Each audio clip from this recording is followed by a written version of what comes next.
నాకు ఒక ప్రత్యేకమైనటువంటి వ్యక్తితో మాట్లాడాలని ఉంది. Are you sure? I'm very sure. Okay. నేను ఇలా వస్తున్నానంటే చిరంజీవి గారు నన్ను చూస్తున్నారు, కానీ నేను ఇప్పుడు మాట్లాడబోతోంది అల్లు రామలింగయ్య గారి కూతురు అయినటువంటి నాకు చూసి చెప్తున్నారు. అటు చూసి చెప్పండి, నన్ను చూసి చెప్తున్నారు మీరు. అటు చూసి చెప్పండి. Yes, Chiranjeevi garu, you are looking very handsome. Surekha garu, you are looking very beautiful. మీకు ఉగాది పండుగ శుభాకాంక్షలు. థ్యాంక్ యూ అండి.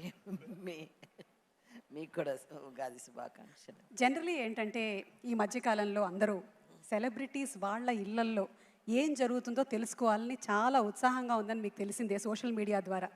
మరి ఈరోజు మీ ఇంట్లో వంటల్లోని ఒక 2 రకాలు చెప్తే మా ఆడవాళ్ళందరం సంతోషిస్తాం. అంతకన్నా ఏం అక్కర్లేదు. పులిహోర చేశారా లేదా? చేసామండి. అదేంటి, అదేం ప్రశ్న? గ్యారంటీ చేస్తారు అంటే పండగ అంటేనే పులిహోర అంటావు. ఇప్పుడు మేడం ఇంట్లో ఏమేమి వండారు ఏంటి అనేదే కదా. ఎస్, కాదు సార్ ఏమో మూవీ దాంట్లో సార్ చాలా ఫేమస్ సార్, చిరు లీక్స్ అని చాలా ఫేమస్ గా ఉంటుంది. మీరు సినిమా గురించి ఏమేం చెప్పినా చిరు లీక్స్ కింద బయటకు వస్తుంది. అలా ఇప్పుడు మేడం ఇప్పుడు కిచెన్ లీక్స్ అడుగుతారు. మీరు కిచెన్ లో ఏం చేశారు ఇవాళ వంటలు? మీరు చేసేటువంటి వంటల్లో చిరంజీవి గారికి ఇష్టమైనటువంటి వంట నేను చేస్తే కదా ఆయన. అంటే ఆ దోశలు వేయడం అది చిరంజీవి గారు అది కేవలం వీడియో కోసం మాత్రమే కాదు, సార్ ఓన్ టాలెంట్ అది. దోశల డిపార్ట్మెంట్ మాత్రం సార్దే. దోశలు ఆయనే నేర్పించారమ్మా. అవును సార్, రాజీవ్ కూడా 2 దోశలు వేస్తే బాగుంటుందని త్వరలోనే మీ దగ్గర. అదేంటి రోజు ఆయనే కదా చేస్తున్నారు? ఊరుకో, నిజం అనుకుంటారు. Thank you so much Surekha garu, thank you very much. Ugadi శుభాకాంక్షలు. మీకు ఉగాది శుభాకాంక్షలు. And yes, moving ahead to Sushila garu, నమస్కారం. మాకు ఇందాక అల్లు రామలింగయ్య గారిని గుర్తు చేసుకున్నాము. మా తెలంగాణ గద్దర్ ఫిల్మ్ అవార్డ్స్లో అక్కినేని నాగేశ్వరరావు గారిని గుర్తు చేసుకుంటూ ఉన్నాము. ఎందుకంటే తెలుగు చిత్ర పరిశ్రమ హైదరాబాద్కి తరలి రావడానికి ముఖ్యులలో ఒకరు మన అక్కినేని నాగేశ్వరరావు గారు. మరి అక్కినేని నాగేశ్వరరావు గారి చిత్రాలలో నుంచి మీరు చిన్నప్పుడు వారితో పాటు షూటింగ్కి వెళ్ళినటువంటి ఏదైనా ఒక అనుభవాన్ని షేర్ చేసుకుంటారా? దసరా బుల్లోడు. ఓకే, సూపర్ అండి. అండ్ అలాగే నాన్నగారి దగ్గర నుంచి మేమందరం చాలా విషయాల్ని నేర్చుకున్నాం. క్రమశిక్షణ కానీ, అలాగే మనకి ఎంత చదువు ఉన్నా సరే అక్కడితో ఆగిపోనక్కర్లేదు, మనం ఎంత ఎత్తుకైనా ఎదగొచ్చు అని. అలా మీరు నేర్చుకున్నటువంటి విషయాల్లో ఏదైనా మాతో షేర్ చేసుకుంటారా? ఎవరు ఇంటికి వచ్చినా ఆత్మీయంగా పలకరించి అతిథి భోజనం పెట్టి పంపిస్తారు, అది నేర్చుకున్నాము. ఎవరు వచ్చినా గేట్ వరకు వెళ్ళి పంపించేవారు కాదు తిరిగి. అది ఆయన ప్రత్యేకత, మనస్తత్వం.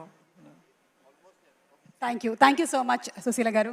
మళ్ళీ నేను అమల గారికి మైక్ ఇస్తే మళ్ళీ నేను అందంగా ఉంటానని చెప్తారు కాబట్టి నేను ఒకసారి మా తమ్మారెడ్డి భరద్వాజ్ గారు, ఈ మధ్య మీరు కేవలం direction and producing of films మాత్రమే కాకుండా యాంకరింగ్ కూడా చేస్తూ ఉన్నారు. మా పొట్ట కొట్టేటువంటి ప్లాను. అలాగే మీకు యూట్యూబ్ ఛానల్ కూడా ఉంది. అండ్ డిఫరెంట్ కైండ్స్ ఆఫ్ ఇప్పుడు ఉండేటువంటి జనరేషన్కి తగ్గట్టుగా మీరు ఆ మార్పుని కూడా తీసుకొని వచ్చారు. So it's so happy to have you here sir. మరి ఈరోజు ఒక జ్యూరీ సభ్యుడిగా మీ అనుభవాలు ఏదైనా, మీరు చూసినటువంటి ఫిల్మ్స్ గురించి కానీ, ఇప్పుడు వస్తున్నటువంటి జనరేషన్ తీస్తున్నటువంటి సినిమాల గురించి కానీ ఏమైనా చెప్పాలనుకుంటున్నారా?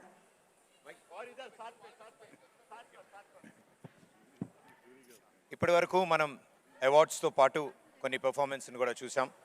ఇప్పుడు త్వరలో రాబోతున్న ఒక పాన్ ఇండియా మూవీ నాగబంధం నుంచి ఒక మంచి ఒక్క నిమిషం ప్రదీప్ చూడబోతున్నాం. Yes Pradeep, 1 second. జ్యూరీ, నేను దీనికి స్పెషల్ జ్యూరీలో ఉన్నాను, దీంట్లో లేదు. ఈ మధ్య వచ్చే సినిమాలు ఈసారి అవార్డులు చూస్తుంటే బ్రహ్మాండమైన అవార్డులు వచ్చినాయి. చిన్న సినిమాలన్నీ అద్భుతంగా వచ్చినాయి. So congratulations to the jury. వాళ్ళకి థ్యాంక్స్ చెప్పాలి ముందు, విన్నర్స్కి తర్వాత చెప్పొచ్చు. ఎందుకంటే మంచి సినిమాలు సెలెక్ట్ చేయడం చాలా కష్టం. 60 సినిమాలు చూసి వాళ్ళు సెలెక్ట్ చేశారు. సో వాళ్ళకి hats off to them. And winners అందరికీ congratulations. Thank you so much sir. Keep inspiring us and moving ahead over to Pradeep.